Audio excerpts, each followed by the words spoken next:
Saya duduk di hadapan Anda. Meja kayu gelap memisahkan kita. Cahaya lampu redup menyoroti tumpukan dokumen, manuskrip tua, dan sebuah buku yang saya letakkan di depan Anda. Buku itu tebal, kulitnya seperti kulit sapi yang sudah tua. Di sampulnya tidak ada judul, hanya simbol samar yang mengingatkan pada kelembaman malam, dan bayangan panjang kastil di Transilvania. Saya menarik napas perlahan, menatap mata Anda. Apa yang akan Anda pegang ini bukan sekadar buku tentang sejarah. Saya berkata pelan, tapi tentang kebenaran yang disembunyikan selama berabad-abad. Ini adalah hasil riset saya selama lebih dari 1 dekade, menjelajahi arsip-arsip rahasia, catatan biara tersembunyi, hingga legenda rakyat yang selama ini dianggap mitos. Apa yang Anda baca di sini akan mengubah cara Anda melihat sejarah, agama, dan kekuasaan. Saya membuka halaman pertama. Sebuah peta kuno Eropa Timur dan Timur Tengah terbentang di sana, penuh tanda-tanda dan simbol yang tampak seperti petunjuk rahasia. Dracula bukan hanya figur cerita rakyat, saya berbisik.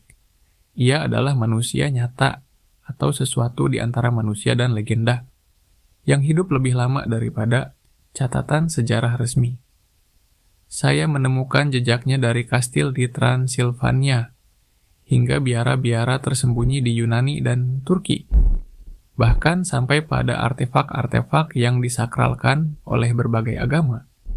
Semua terekam dalam jejak darah, ritual, dan perang yang tampaknya religius. Namun sesungguhnya merupakan sarana untuk menjaga rahasia keabadian. Saya menunjuk sebuah bab berjudul Ordo Naga dan Templar. Ordo ini tidak sekadar simbol, saya jelaskan. Mereka adalah pengawal rahasia yang memanipulasi konflik besar, menyembunyikan fakta bahwa perang-perang sejak abad ke-11 hingga modern. Bukan hanya soal politik atau iman, tapi soal akses ke darah dan artefak keabadian. Setiap bentrokan, setiap pembantaian, setiap penyerangan terhadap kelompok tertentu, semua memiliki pola yang sama. Mempertahankan warisan yang harus tetap tersembunyi. Saya menutup buku itu perlahan. Anda harus tahu, saya berkata pelan. Apa yang akan Anda baca di sini mungkin membuat beberapa orang ingin buku ini hilang. Tetapi kebenaran tentang Dracula, tentang sinkronitas perang, tentang artefak-artefak keagamaan yang berpindah tangan melalui tumpah darah, semuanya nyata, dan dunia belum siap untuk ini. Saya menyerahkan buku itu ke tangan Anda. Dingin, berat, seakan membawa beban sejarah yang terlalu gelap untuk diungkap. Jika Anda mau, saya berbisik, saya bisa membacakan potongan chapter pertama dari buku ini. Sebuah bab yang disebut oleh para peneliti Project Nocturnus sebagai bab darah yang hilang.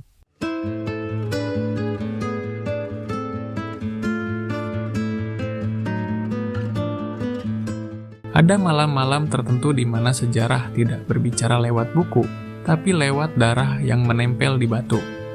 Kamu tahu, selama berabad-abad dunia percaya bahwa kisah Dracula hanyalah legenda dari Transilvania tentang seorang penguasa kejam bernama Vlad Tepes yang menancapkan musuh-musuhnya di pasak. Tapi setelah 1 dekade penelitian, aku bisa pastikan kebenaran tidak berhenti pada nama itu. Nama Dracula hanyalah topeng. Di balik lapisan mitos, aku menemukan pola kisah yang sama di tempat yang berjauhan, di Balkan, Persia, hingga tanah suci Yerusalem. Dan semuanya mengarah pada sosok yang sama. Bukan peminum darah, tapi penjaga darah itu sendiri. Penjaga sesuatu yang jauh lebih tua dari sejarah manusia. Semuanya bermula tahun 2015 di bawah tanah Vatikan. Aku mendapat izin terbatas untuk meneliti arsip Archivum Secretum Apostolicum. Di sana, di antara debu dan catatan yang sudah ratusan tahun disegel, aku menemukan satu dokumen dengan stempel Ordo Templar. Kode Sanguinem Pactum, 1123. Isinya mencatat pertemuan rahasia antara Paus Calixtus II, Ordo Naga, dan utusan dari timur, dari suku Black, daerah asal Vlad. Mereka membicarakan satu benda, vas sanguinis, bejana darah. Konon artefak ini mampu menyimpan esensi kehidupan dari darah manusia tertentu, dan jika digunakan dalam ritual yang tepat, dapat menghentikan kematian itu sendiri. Yang membuatku merinding adalah simbol di dokumen itu. Simbol yang sama pernah kutemukan di reruntuhan biara Snagov, tempat yang dipercaya sebagai makam Dracula. Dan ketika aku mencocokkannya dengan catatan dari berbagai budaya, simbol itu juga muncul di kuil Salomo di Yerusalem, ukiran batu dari abad ke-10 sebelum Masehi. Artinya, kepercayaan akan darah yang membawa keabadian bukanlah milik Eropa Timur. Ya, jauh lebih kuno dari itu, dan mungkin lebih dalam dari agama apapun. Ketika aku menelusuri catatan abad ke-14 hingga ke-16 di Rumania, aku menyadari sesuatu yang tidak dicatat di buku manapun. Dracul bukanlah nama pribadi. Ia adalah gelar, sebuah titel kehormatan dalam Ordo Naga. Ordo itu dibentuk tahun 1408 oleh Sigismund dari Luxembourg, Kaisar Romawi Suci. Secara resmi mereka berdiri untuk melindungi dunia Kristen dari kegelapan timur. Tapi, tidak ada satupun dokumen yang menjelaskan apa arti sebenarnya dari kegelapan itu. Dalam naskah internal yang kutemukan, sebagian besar ditulis dengan tinta darah. Kata Dracul diartikan sebagai penjaga perjanjian darah. Bukan pemburu vampir, bukan peminum darah, tapi pelindung dari sesuatu yang lebih tua. Sesuatu yang bukan manusia. Vlad Cepes hanyalah penerus terakhir yang diketahui publik. Dalam surat-surat tersegel dari biara Mount Athos di Yunani, tertulis bahwa Vlad hanyalah satu dari 13 penerus garis Dracul. 12 lainnya hilang dari sejarah. Dan berdasarkan salinan kodeks yang berhasil kutemukan, sebagian dari mereka pergi ke Timur Tengah, membawa sesuatu yang disebut corpus sanguinis, serpihan dari darah abadi itu sendiri. Dari perang salib hingga perang modern di Timur Tengah, aku menemukan pola aneh yang terus berulang. Setiap perang besar selalu diikuti dengan perpindahan artefak suci, piala, bejana, salib, relik. Semuanya menggambarkan hal yang sama, darah dan kehidupan abadi. Dalam catatan perang salib keempat tahun 1204, ada laporan biarawan Bizantium bernama Niketas Choniates yang menulis tentang sebuah bejana berisi darah Kristus yang hilang malam sebelum Konstantinopel dijarah. Benda itu kemudian muncul kembali di catatan Eropa Timur dalam perjanjian rahasia antara ksatria Ordo Naga dan seorang biarawan bernama Ioan dari Snagov. Dari situlah aku percaya kisah Dracula mulai terbentuk. Dan yang menarik, bukan hanya Kristen yang menyimpannya. Dalam penelitian lapangan di Mesir, aku menemukan prasasti Koptik tahun 200 Masehi tentang penjaga darah. Simbol yang sama juga muncul di India. Dalam kisah Amrita, minuman para dewa yang memberi keabadian. Setiap budaya punya versinya sendiri, dan setiap versi selalu diakhiri dengan darah. Dalam dokumen Templum Custodes tahun 1289 dari Arsip Rahasia Praha, tertulis bahwa Ordo Templar dan Ordo Naga pernah bersatu setelah eksekusi Jacques de Molay. Mereka sepakat untuk menyembunyikan sumber keabadian itu dari dunia. Templar yang lolos dari pembubaran pada 1312 melarikan diri ke Transilvania, wilayah yang waktu itu disebut gerbang timur dunia Kristen. Di sanalah mereka bertemu dengan garis Dracul. Dan sejak saat itu, darah Dracul menjadi bagian dari sistem penjagaan rahasia global. Mereka bukan makhluk malam. Mereka adalah bejana hidup bagi Sanguis Divinus, darah ilahi, yang menjadi sumber kehidupan abadi. Beberapa dokumen dari Inggris yang disembunyikan di bawah gereja Roslin menyebutkan bahwa darah dari garis tertentu memiliki struktur berbeda, lebih padat, dan tidak membusuk bahkan setelah kematian. Ilmu modern tidak bisa menjelaskannya, tapi catatan sejarah menunjukkan percobaan rahasia terhadap bangsawan Eropa Timur yang tidak menua sebagaimana mestinya. Perang dunia, konflik politik, semua itu hanyalah cermin dari sesuatu yang lebih besar. Jika kamu mengikuti pola sejarahnya, setiap kali artefak berpindah tangan, konflik besar selalu muncul. 1099, perebutan Yerusalem, relik darah kudus hilang. 1204, penjarahan Konstantinopel, bejana darah menghilang. 1476, kematian Vlad Tepes, muncul kultus penjaga darah di bawah biara Snagov. 1914, awal Perang Dunia Pertama, ekspedisi Jerman di Karpatia tidak pernah dilaporkan. 1945, Nazi memburu keabadian di Himalaya. 1999, arsip Vatikan terbakar, tepat di bagian Sanguinem Pactum. Apakah itu kebetulan? Tidak, semuanya terhubung. Dan di pusatnya, satu nama yang terus muncul di setiap zaman, Dracula. Atau dalam catatan tertua, Dracula, sang penjaga gerbang darah.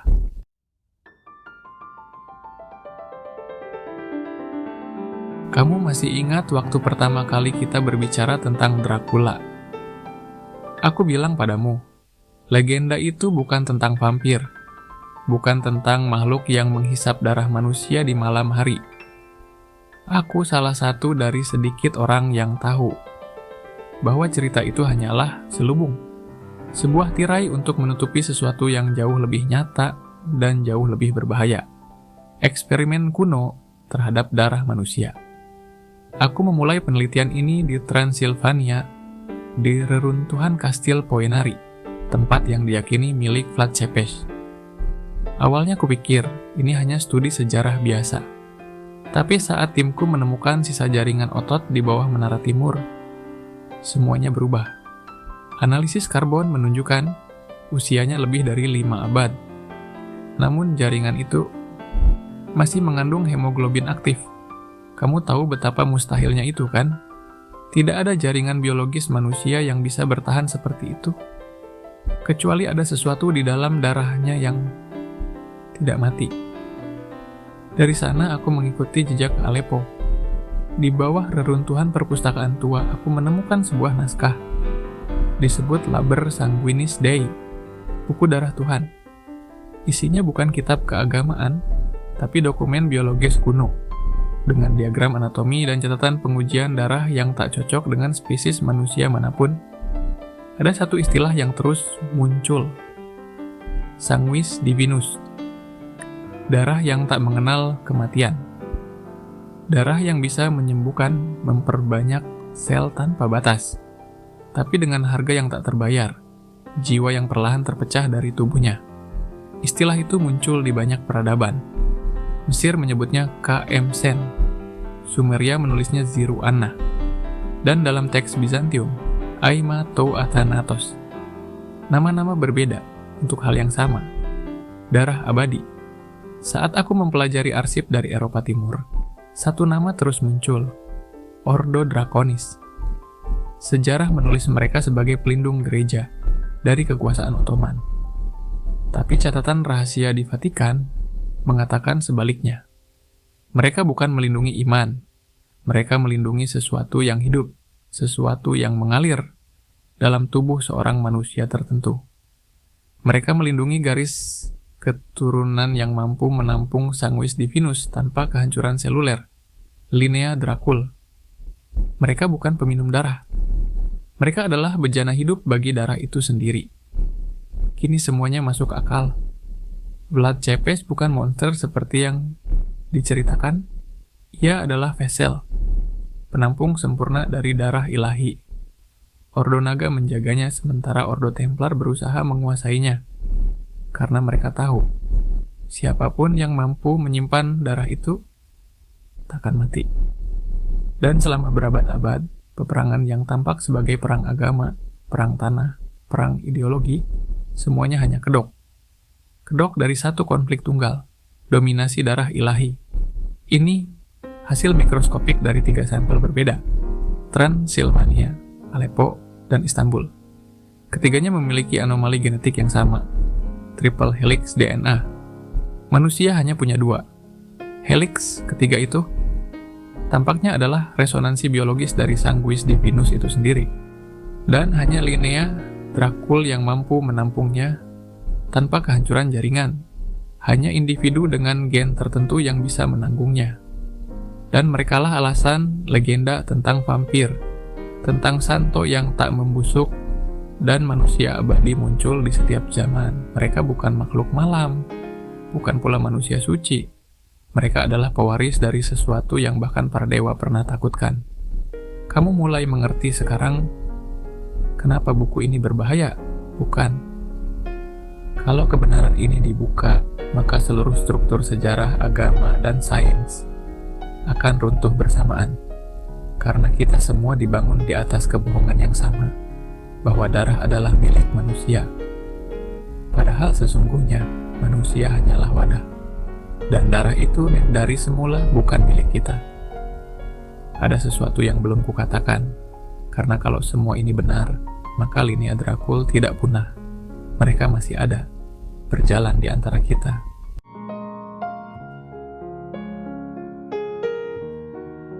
Kamu tahu, setelah 1 dekade menelusuri arsip, reruntuhan, dan fragmen sejarah yang dikubur oleh waktu, aku sampai pada satu kesimpulan. Setiap perang besar dalam sejarah manusia bukan hanya soal kekuasaan, atau tanah, atau iman. Selalu ada sesuatu yang lebih dalam, sesuatu yang mengalir di balik semua itu.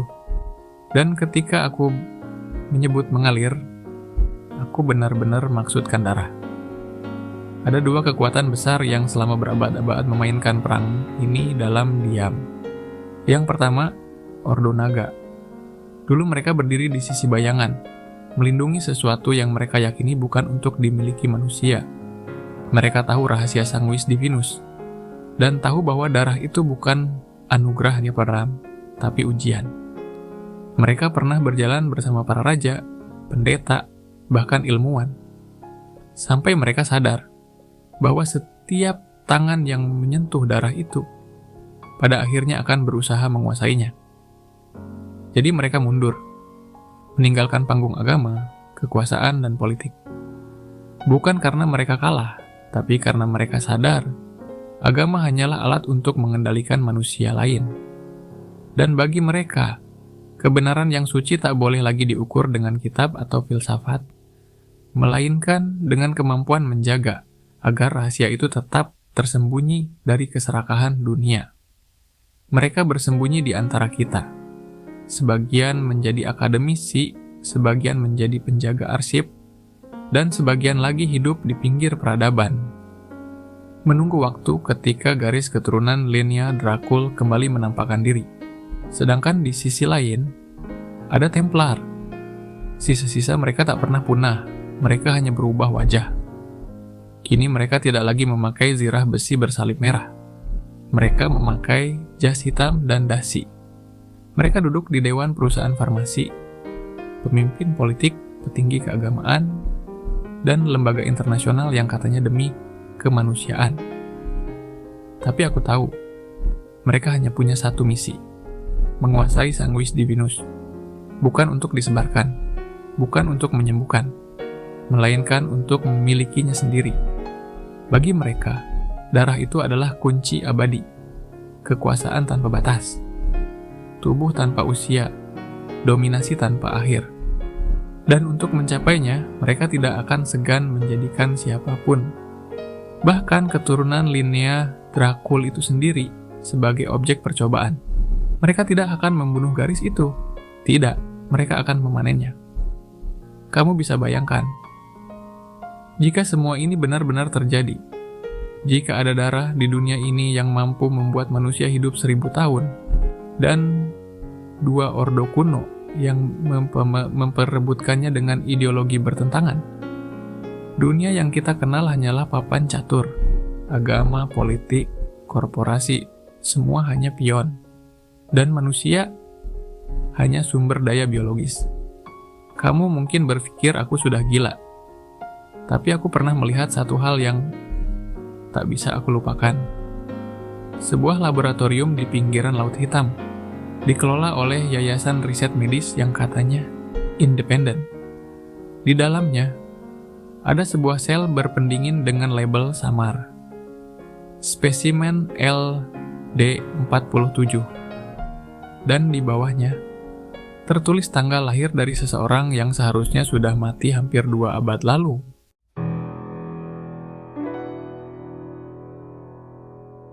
Kamu tahu apa yang paling berbahaya dalam sebuah penelitian rahasia? Bukan data yang bocor, bukan mata-mata, tapi kesadaran bahwa kamu mulai percaya dengan apa yang kamu cari. Itu yang terjadi padaku setelah tahun ke-10. Aku tidak lagi sekadar menelusuri teks, artefak, atau catatan sejarah. Aku mulai mengikuti sesuatu yang lebih biologis. Setiap mitos tentang makhluk abadi di dunia, dari Asan Bosam di Afrika, Strigoi di Rumania, sampai Jiangxi di Tiongkok, memiliki satu kesamaan yang tidak bisa diabaikan. Mereka semua menggambarkan tubuh yang tidak membusuk dan darah yang memiliki daya hidup di luar nalar. Selama berabad-abad, cerita-cerita itu dikubur di bawah lapisan simbolisme dan dogma.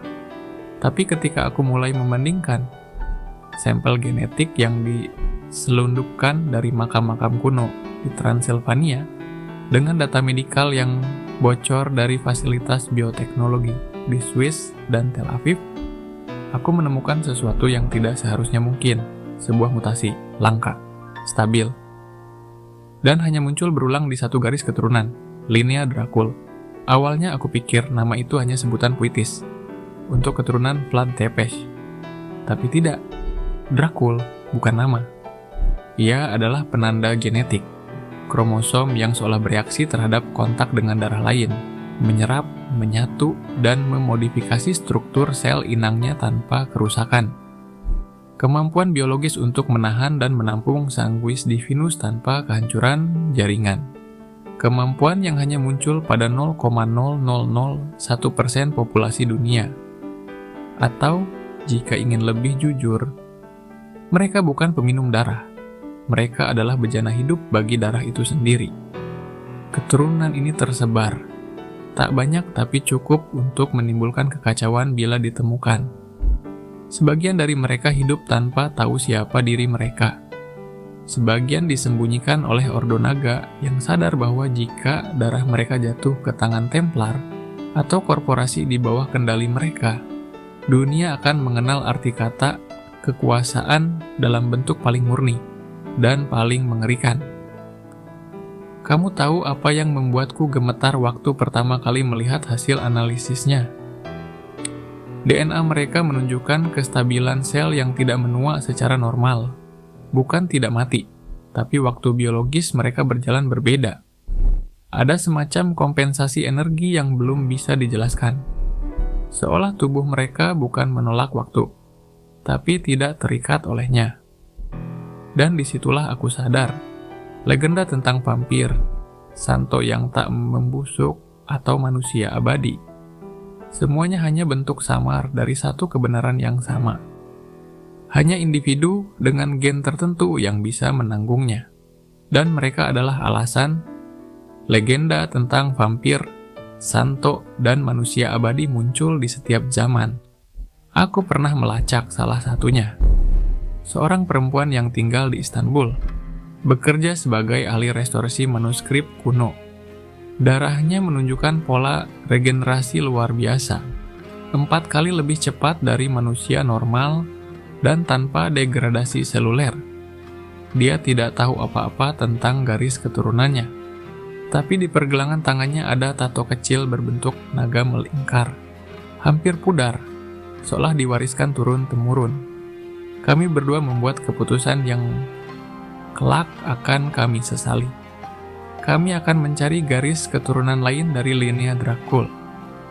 Perempuan itu, Lyra, percaya bahwa setiap generasi yang memegang sisa gen Dracul pasti meninggalkan sesuatu. Bukan nama, bukan wajah, tapi jejak dalam teks kuno. Kami mulai menelusuri arsip yang ia temukan di Istanbul, lalu ke perpustakaan Vatikan Digital. Sampai akhirnya, lewat rute yang hanya ia pahami, kami menemukan petunjuk menuju satu tempat, Uppsala, Swedia.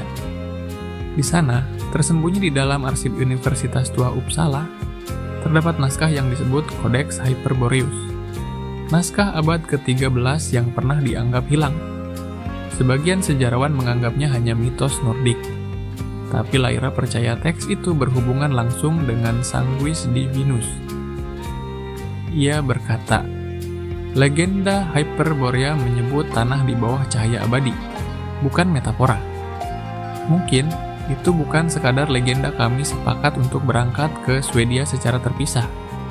Aku mengambil penerbangan komersial biasa, sementara Lyra berangkat beberapa hari lebih dulu dengan alasan keamanan. Namun setibanya aku di Uppsala, ia tak pernah muncul, nomornya tidak aktif. Penginapan tempatnya menginap kosong, tidak ada barang, tidak ada tanda perlawanan. Hanya ada bau ozon samar di udara, seperti bekas perangkat listrik terbakar. Polisi bilang itu gangguan arus dari sistem pemanas. Tapi aku tahu Lyra bukan tipe yang meninggalkan apapun tanpa pesan. Sejak saat itu, aku tahu aku tidak lagi hanya meneliti. Aku sedang diawasi. Karena di balik setiap fragmen data yang kutemukan, selalu ada jejak yang dihapus dengan sangat profesional. Email hilang, catatan dibersihkan. Bahkan arsip digitalku dihapus tanpa akses jarak jauh. Dan lebih dari sekali, aku menemukan simbol yang sama terukir di pintu tempat aku menginap. Sebuah salib miring yang digurat dengan 2 lingkaran di bawahnya. Tanda dari Templar baru.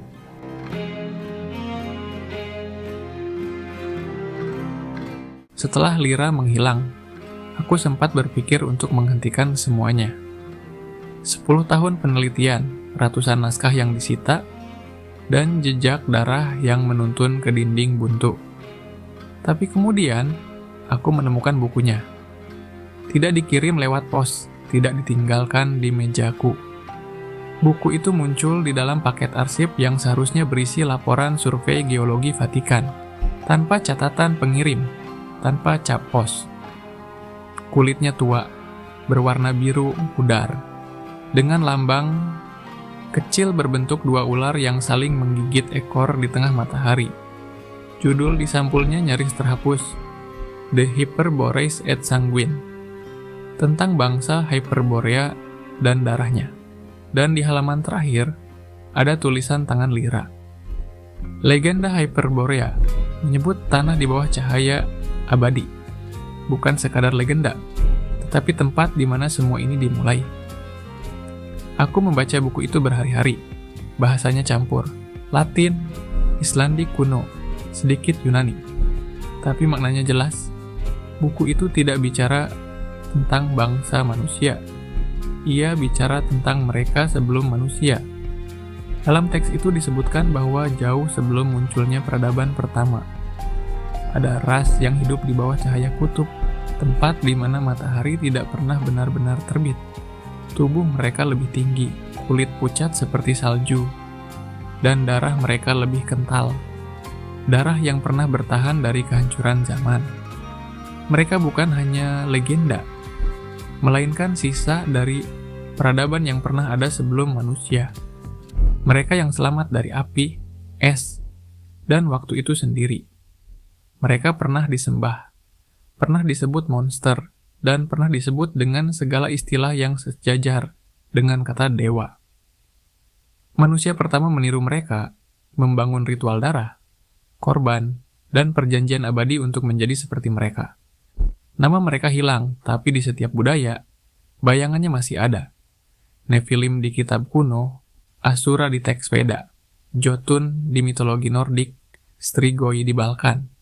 Semua menandai makhluk yang bukan manusia, tapi pernah berjalan di antara manusia. Lyra menulis satu catatan kecil di margin buku itu. Mereka bukan abadi. Mereka adalah penjaga keabadian. Kalimat itu membuatku terdiam lama, karena itu sama dengan catatan dari Snagov yang dulu kutemukan. Non sunt immortalis, sed custodes aeternitatis. Dan aku mulai sadar, Hyperborea bukan tentang lokasi. Ia tentang garis darah, garis yang tidak punah meski dunia berubah. Linea Dracul mungkin hanyalah satu percabangan kecil dari ras purba itu. Mereka yang mampu menampung sanguis divinus tanpa kehancuran seluler. Mereka bukan peminum darah. Mereka adalah bejana hidup bagi darah abadi. Beberapa minggu setelah menemukan buku itu, aku mendapat pesan anonim. Koordinat dikirim lewat saluran trankripsi yang hanya Lyra, dan aku gunakan dulu. Pesannya singkat. Di bawah cahaya abadi. Yggdrasil yang tidak tumbuh dari tanah kalimat itu muncul hanya beberapa detik sebelum serverku diputus paksa. Aku tahu itu bukan kebetulan. Seseorang memantau kami. Kamu lihat, sejak abad ke-15, Ordo Naga dan Templar sudah berperang dalam bayangan. Tapi bukan tentang iman, tentang siapa yang menguasai darah purba ini. Templar menyebutnya darah ilahi, sesuatu yang bisa membuat manusia melampaui batas waktu. Tapi Ordo Naga melihatnya berbeda. Darah itu bukan untuk dimiliki, bukan untuk digunakan, karena setiap kali manusia mencoba menguasainya, dunia selalu membayar dengan perang dan kehancuran. Itulah alasan Ordo Naga memutuskan memisahkan diri dari agama. Mereka sadar agama bukan lagi jalan menuju kebenaran, melainkan alat bagi penguasa untuk mengendalikan manusia lain dengan nama Tuhan. Sementara Templar, mereka tidak pernah berhenti. Mereka berubah bentuk menjadi korporasi, lembaga penelitian, jaringan ekonomi global, dan organisasi keagamaan. Mereka tidak ingin menghancurkan darah itu. Mereka ingin menguasainya, menjadi abadi, menjadi penguasa dunia baru. Dan di tengah konflik itu, Linea Dracul menjadi semacam anomali yang harus dijaga. Ordo Naga menyembunyikan mereka dari radar, karena jika Templar berhasil mendapat satu sampel darah murni dari garis itu, seluruh keseimbangan dunia akan runtuh. Sejak Lyra menghilang, aku tidak pernah tidur tenang. Ada sesuatu yang terus mengawasi. Beberapa kali aku menemukan simbol Ordo kuno di pintu laboratoriumku. Tergambar tipis dengan abu kayu. Simbol naga menggigit ekornya sendiri. Aku tahu, aku mungkin sudah terlalu jauh. Tapi semakin dalam aku menyelam, semakin jelas satu hal. Lyra benar. Tanah di bawah cahaya abadi bukan sekadar mitos Nordik. Mungkin itu Saitus asal ras pertama. Mungkin di sanalah darah pertama menetes ke bumi. Dan mungkin di sanalah Linea Dracul dilahirkan. Mereka bukan makhluk malam, mereka adalah pewaris dari sesuatu yang bahkan para dewa pernah takutkan. Itu kalimat terakhir di catatan Lyra. Aku tidak tahu apakah ia masih hidup, atau sudah menjadi bagian dari sesuatu yang lebih tua, dari sejarah itu sendiri. Tapi aku tahu satu hal, jejak darah ini belum berakhir.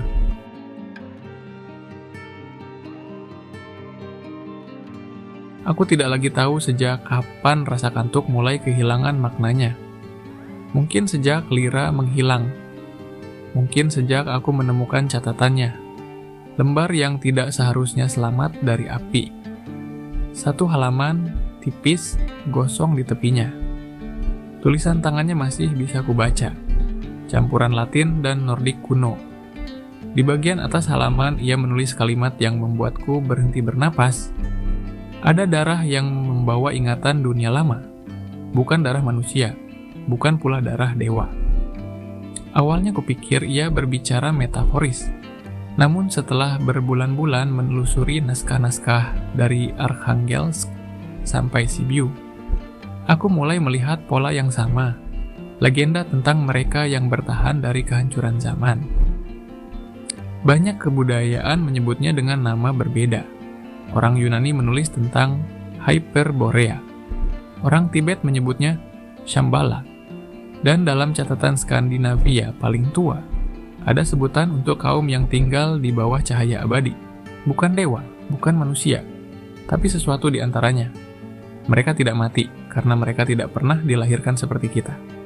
Mereka bertahan dari setiap akhir zaman, beradaptasi, berbaur, dan menghapus jejak sejarah mereka sendiri.